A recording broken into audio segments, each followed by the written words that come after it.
So with a movie like this, it's your character is very different from what I think a lot of people know you for. And so, what was kind of your approach to joining the cast in The Lost City and kind of crafting your character? You know what? Mary Sue. Yes. I mean, oh, your name is Mary Sue, and you're from the Mary Sue, the Geek No, Girls no, guy. no. I'm Rachel from the Mary Sue. You're Rachel from the Mary Sue. Yes. I like that, the name of the show, the Mary Sue. So Rachel, so what's your question? Say it again. Sorry. So what everyone knows you from is obviously quite different from the role that we see you play in The Lost City. And I'm so stopping you right there. Let's break that down. What everyone knows me from is so different from what I'm doing in the Lost City. huh? What do you know? What do people know me from?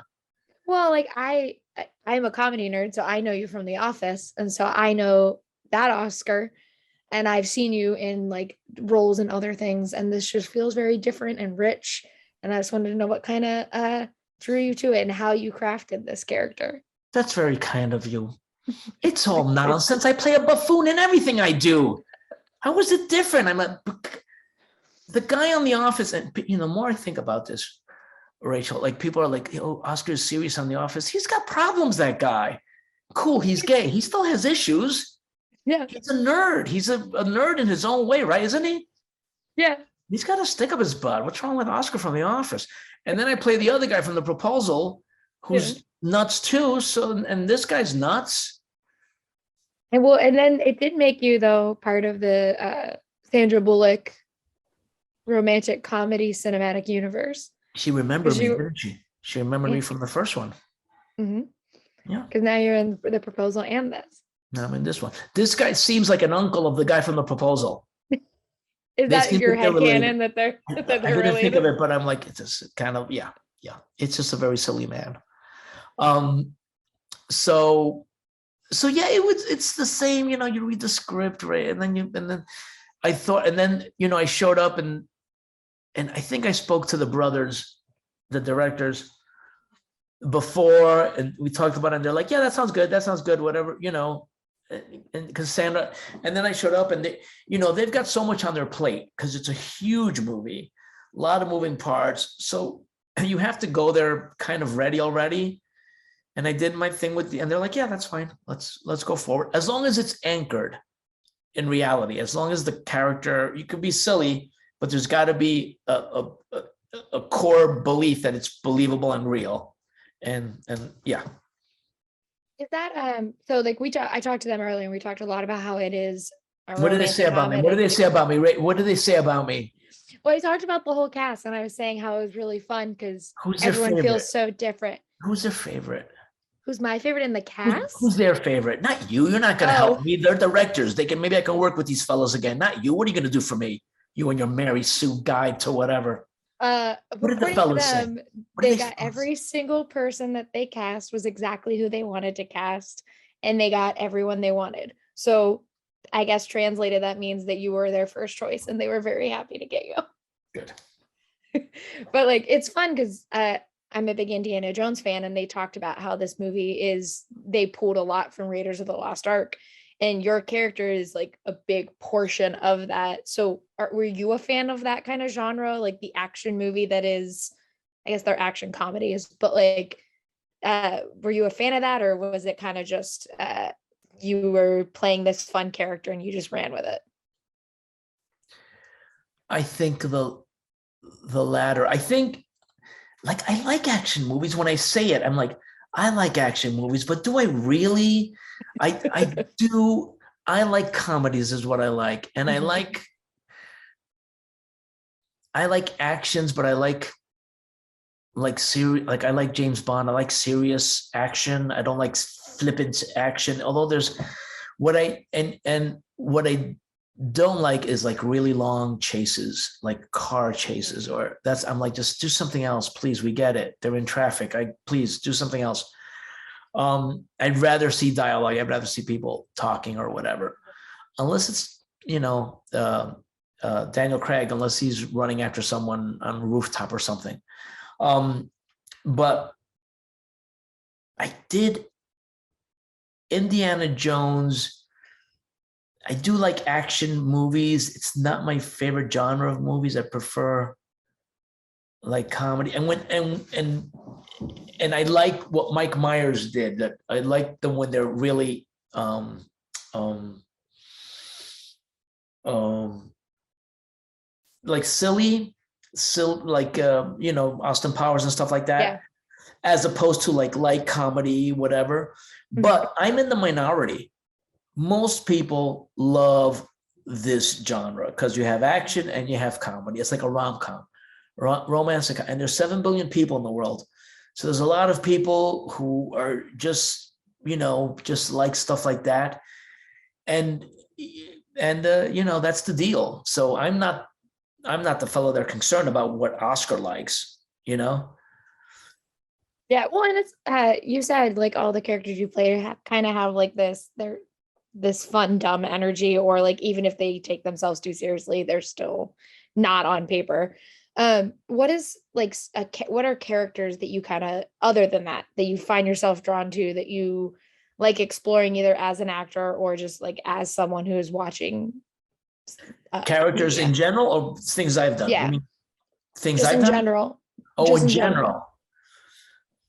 Oh, Faulty Towers, John Cleese and Faulty Towers. And I'm naming, like, I might as well be saying radio shows. You have no idea what I'm. Do you know Faulty? John Cleese. I know Okay. John Cleese. Faulty Towers. Dwight Schrute is very funny. That character's the Austin Powers movies, Peter Sellers, stuff like that. So it's like the more, I'm not going to say more intelligent comedies, but they are kind of like the more intellectual on the opposite sides, if that makes sense. Yes. I don't like Peter Sellers is not the smart one, but everyone else is the smart people interacting with his characters. Yes, that's right. And I'm not like I'm not touting myself as some intellectual whatever, but that's just me. I'm just being me. Anyway, next question. After reading a book, great, perfect. I'm just reading. I'm just reading. Well, so you are kind of now an icon in a way, because The Office is many's comfort show. It is one of mine. I don't know if you can see, I have a Leslie Knope over here. So Parks and Rec is a little bit of my choice. But I'm going to go close the door for a second. Hold on. I'll be right back. I can hear you. Go ahead. Okay. No, but what I was just saying is like you obviously have a fan base because there are people who continue to come back to your work and enjoy the things that you do. So what is something that you try and put out in everything that you do for your fans? I never wear any kind of undershirt. So if I were a woman, that would be like a bra. I'm a braless man. Okay. So whatever I'm wearing, whether it's a suit or a robe or an astronaut suit, whatever I'm wearing, I never wear an undershirt. And I think subliminally people can see a little bit of like nip action. And that registers. No, you laugh, but that registers subconsciously. They're like, oh, look, bad boy, whatever. And then people observe me and they're like, we like him. Look at what he's doing. He can talk, he can dance. He's a trained, we can tell by his body he's a trained dancer, but that's not what's important. We get to see a little bit of slight nip action. And in that way, I don't mind being, look, and I'll lower it for you. And see, and that way, I'm gonna light it up. Yeah, the lighting. Yeah. I get to be objectified, and I don't mind because it's on my terms. So right now, I'm not wearing what I like to do when it's cold. I'll wear a dickie. I'll wear an undershirt that goes up to here, and then I'll wear a shirt from here down. But my nip action is always free underneath whatever I'm wearing, whatever drapes well. And that's why they come back. That's free, kids. If you're starting in acting, it's all about the nip action. And it's subliminal. It's not subliminal, subconscious, right? Yeah. It's just that we know it's there and we can come back to it whenever we want. That's right. Thank you so much for talking with me. Like I said, I'm a comedy nerd, so this meant a lot. My pleasure. Good to see you. Have a great one. Good to see you. Have a great one. Hi, Rachel. Hi, how are you guys? Good. How are you? Glad to be talking with you. I'm doing well. So this movie is great because it takes us back to the rom-coms that we kind of had in the early 2000s, but also with Sandra Bullock in a way that I think shocked a lot of people when we did get to see it. And so I want to know what kind of inspired you to make a movie like The Lost City in the first place.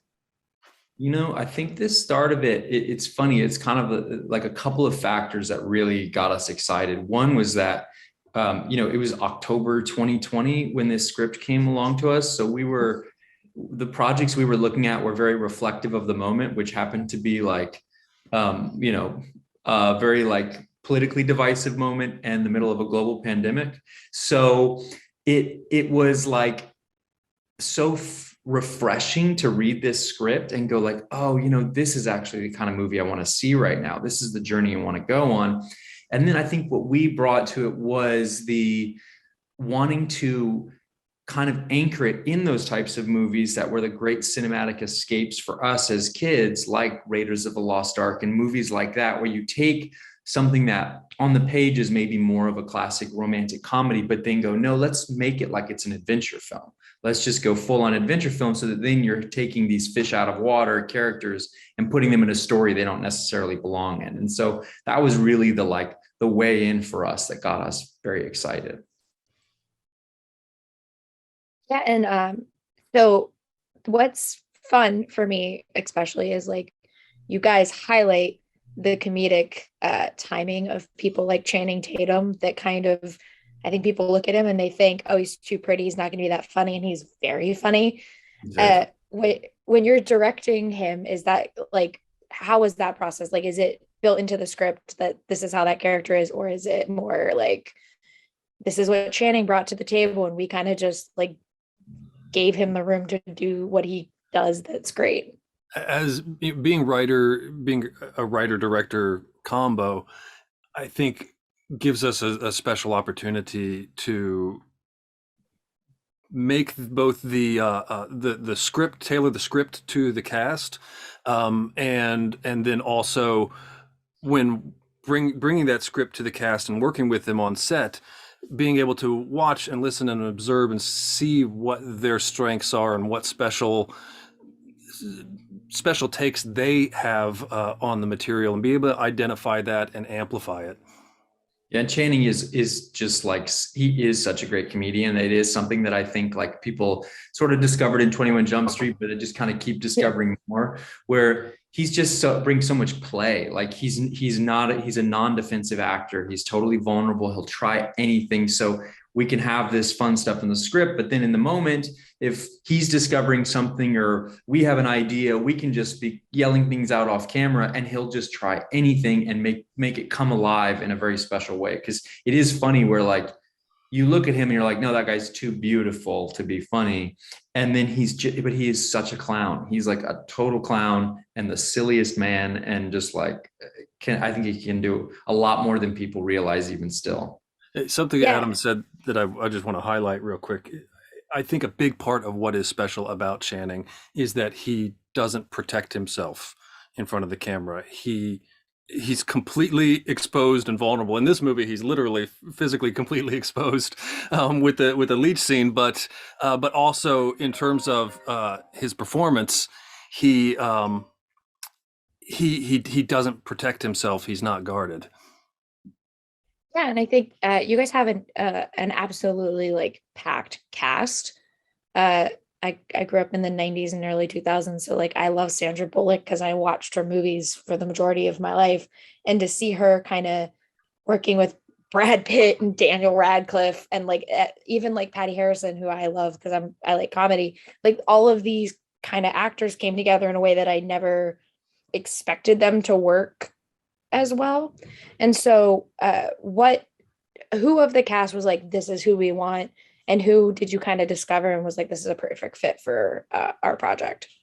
We were so lucky. We really, I think because Sandy is a producer on the movie, it just added so much character and integrity to the project that we really got the people we wanted in the movie, which was just like, we couldn't be more grateful. I mean, Channing was our first choice.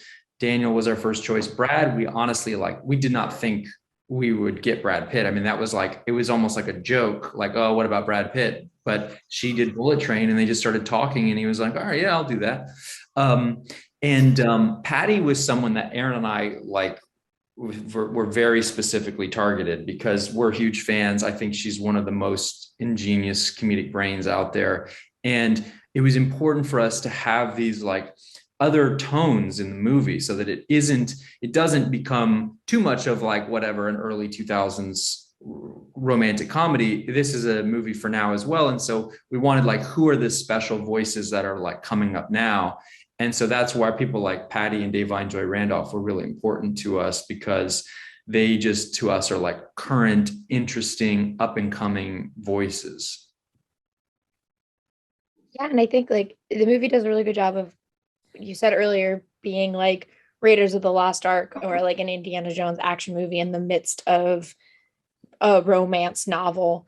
And so like, how did you kind of toe the line of being nice to romance novels and not making fun of them, which is like kind of a trend that people like to do, while also being true to the story that you wanted to tell? It was a very conscientious balancing act. It's something that from the moment we got involved with the project, we said our goal is that we want this movie to not just be a comedy, not just be a romance, not just be an adventure film, but orchestrate it so that all three of those things are supporting each other and harmonizing with each other, rather than in conflict with each other. You know, the romance novel thing, I like that you bring that up, because it was something that we were careful of, that, you know, romance novels are like incredibly popular, and it's almost like a secret but it's so funny because they're so popular and they sell so many books.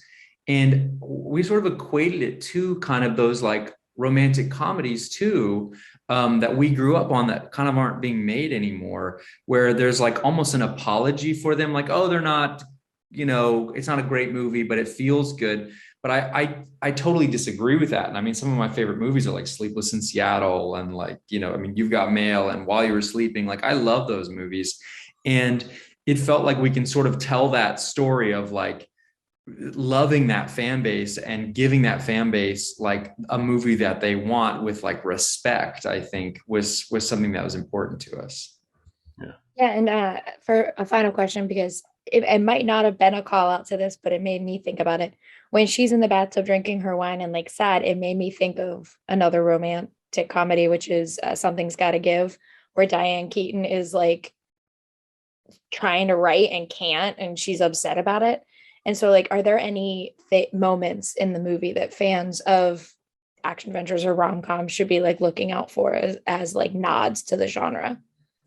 Well, I mean, it's actually not, I mean, we probably just inadvertently stole something, but we definitely are doing a lot of talking to Raiders of the Lost Ark in the movie. Like, there's a lot of like homage and gratitude for Raiders of the Lost Ark, for sure. Yeah, and things like the romance convention. If you look in the background, the signage says "Romancing the Page," as like a little nod to "Romancing the Stone." And so just there are little gems like that hidden in there where we just make nods to just acknowledge the fact that this film, in a lot of ways, is a love letter to the films that were formative for us.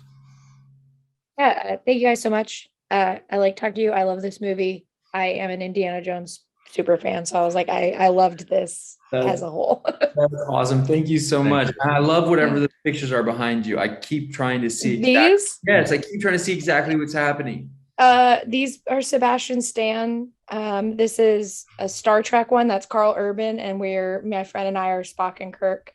And then this is Denai, and then over here, oh, you can't even see him, but Hayden Christensen is over there where I have the high ground. So I made him kneel down, and so I'm standing next to him. That's amazing. Those are so good. Awesome. Awesome. It was very nice to meet you. It was very nice meeting you guys. Have a great one. Thanks for talking with us. Bye.